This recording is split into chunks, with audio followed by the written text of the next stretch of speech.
C'est le son des 3 premiers corps des Alpes fabriqués par Sandro Faita.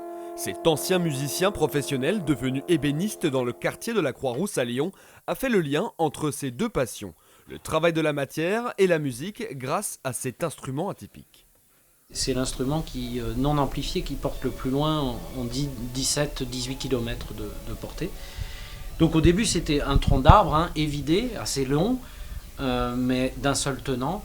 Et il choisissait des arbres qui poussaient à flanc de colline, parce que comme toute plante qui va aller chercher la lumière, quand l'arbre va pousser sur un coteau, sur un flanc de montagne, il va pousser recourbé et repartir vers le haut pour aller chercher la lumière. La tâche est minutieuse et surtout chronophage. Avec la vingtaine de commandes reçues pour cette année, Sandro doit mettre les bouchées doubles en plus de son activité d'ébéniste.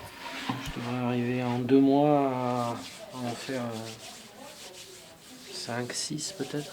Il y a 5 ans, il suit une formation avec un facteur de corps des Alpes reconnu mondialement.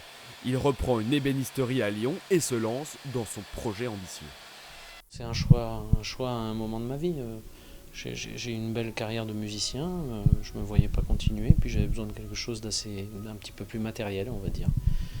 Tactile, toucher, fabriquer, voir ce que je fabrique, voir ce que je fais, avoir cette fierté-là aussi. Depuis, il divise ses journées entre le chantier d'ébénisterie et la fabrication des instruments. Il les conçoit de A à Z. Le corps est en épicéa avec des morceaux de noyer. Pour les couleurs et le vernis, il fait même du sur-mesure. Mais pour travailler la matière le plus efficacement possible, il a dû trouver des astuces pour se simplifier la tâche. C'est de la chambre à air de moto, découpée dans la longueur, mais c'est incroyable. Je fais tout avec. Même la ponceuse là, que j'ai suspendue là-bas, ça fait élastique, c'est hyper costaud. Et ça m'allège beaucoup le poids de la machine, quoi. Et là, je la bloque sur elle-même, et ça a une force de pression qui est incroyable.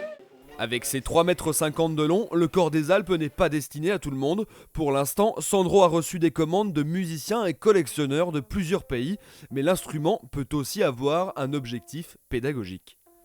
Il y a certains conservatoires qui achètent des instruments pour les mettre à disposition des jeunes élèves, parce qu'il y a pas mal de profs qui constatent que l'accès au corps des Alpes facilite ensuite un petit peu l'apprentissage des instruments classiques, en tout cas du corps. Parce qu'on n'a pas la contrainte là des doigtés, des choses qui pourraient venir parasiter l'apprentissage strict et clair des lèvres. Pour ses projets à venir, Sandro jouera du corps des Alpes avec 19 autres musiciens à la Coupe du Monde d'aviron et parmi eux, 8 instruments seront signés Sandro Faita.